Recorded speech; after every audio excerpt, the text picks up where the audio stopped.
Every summer, small groups quietly drift apart. People get busy, schedules shift, connection weakens, and before long, the group that once felt deeply connected starts feeling scattered. Most leaders don't realize it's happening until September arrives, and suddenly it feels like the group's starting over from scratch. But summer doesn't have to weaken your group. In fact, if you lead it intentionally, summer can become one of the best seasons for building stronger friendships, deeper trust, and healthier spiritual community. So in this video, I want to give you 3 practical shifts that can help your small group thrive through the summer months. I'm Steve. This is Level Up. Let's dig in.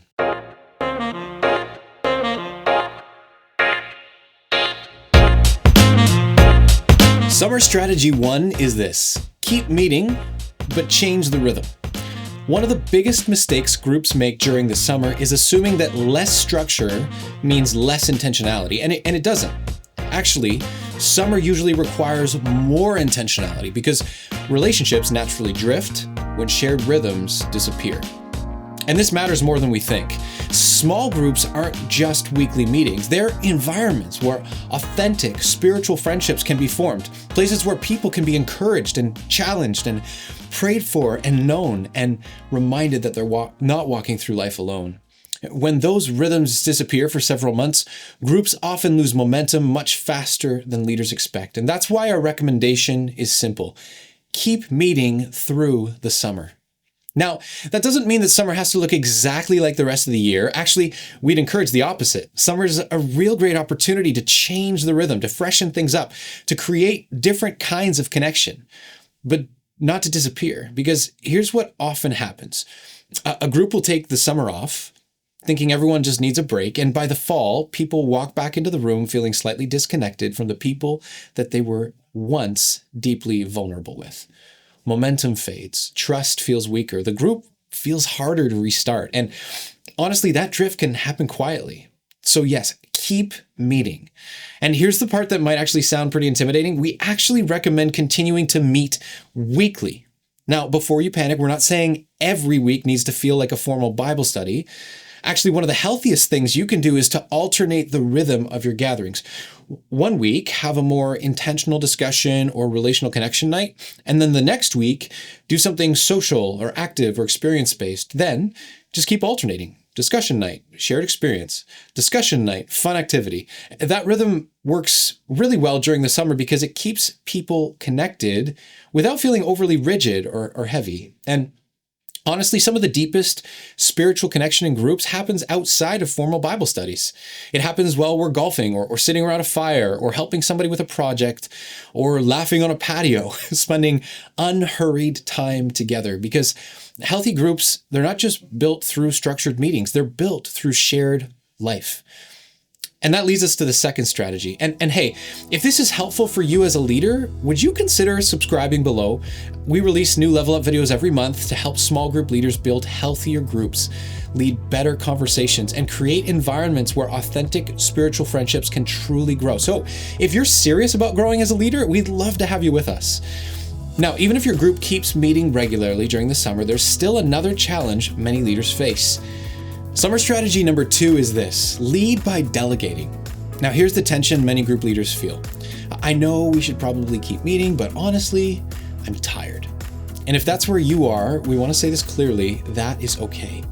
Leadership takes energy. 9, 10 months. You've been preparing, facilitating, following up, praying, encouraging, carrying responsibility for people. And honestly, many leaders quietly enter the summer exhausted. But here's where other leaders unintentionally make a mistake. They assume the only 2 options are either carry everything themselves or shut the group down completely. But there's actually a healthier option. Here it is: delegate leadership. Summer is one of the best seasons to create shared ownership in your group because healthy leaders, they don't just lead people, our job is to develop people.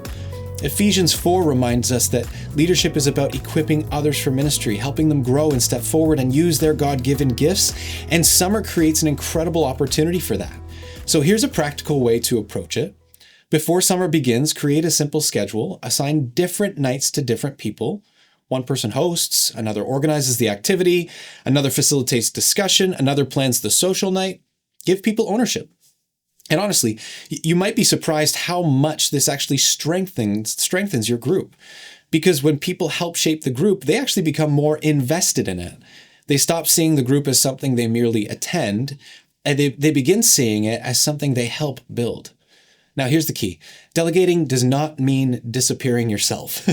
You're still helping shape the culture. You're still encouraging. You're still connected relationally, but you are creating room for others to participate in leadership too. And that's incredibly healthy, not just for them, but for you, because leaders need rest. And summer can become a healthy season for both renewal and leadership development for you as a leader. But even if your group keeps meeting, and even if you delegate leadership, there's still another problem groups can run into during the summer. Things can start feeling stale, which leads to strategy number 3. Keep the content fresh. One of the quickest ways to lose momentum during the summer is to try to force everything to feel exactly the same. Same structure, same format, environment, same routine. But summer naturally feels different, so embrace that. Freshen things up. If you normally meet in a living room, go outside. If you normally do a structured Bible study every week, mix in some more relational experiences. If you normally meet in the evening, maybe try a breakfast together. Just lean into a change of season, because shared experiences can often create memories that really deepen your relationships with one another. And relationships, those are the foundation of authentic spiritual community. That could look like going hiking together, or watching a game, or having a bonfire, or serving someone together, doing a work project, going camping, renting a cottage, trying a new restaurant, visiting another group member's church. You know, one of my favorite summer group experiences was renting a cottage with my group.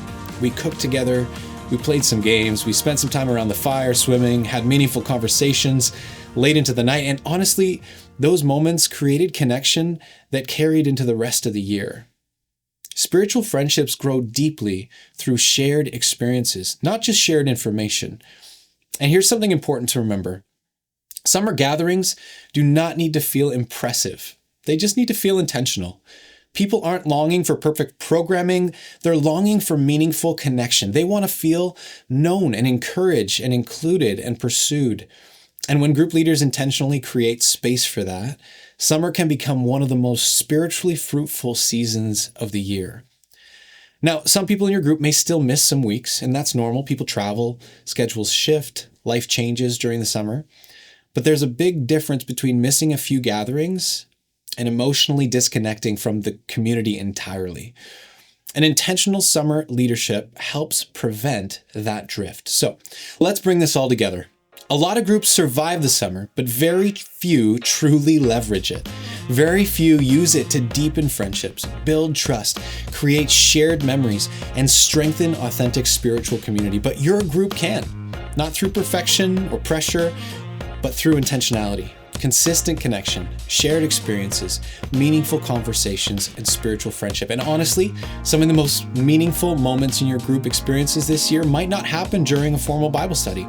They might happen around a fire, on a patio, serving someone together, laughing, praying together after a long summer conversation. That's where spiritual friendships often form.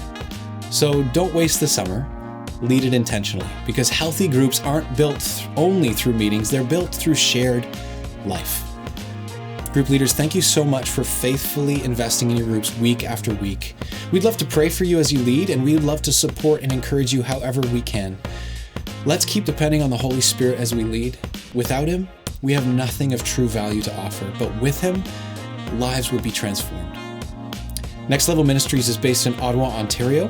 Our mission is to help men and women experience life-transforming spiritual friendships. We do this by launching highly relational, authentic small groups through our 10-week launch process. To learn more, go ahead and visit nextlevelministries.ca.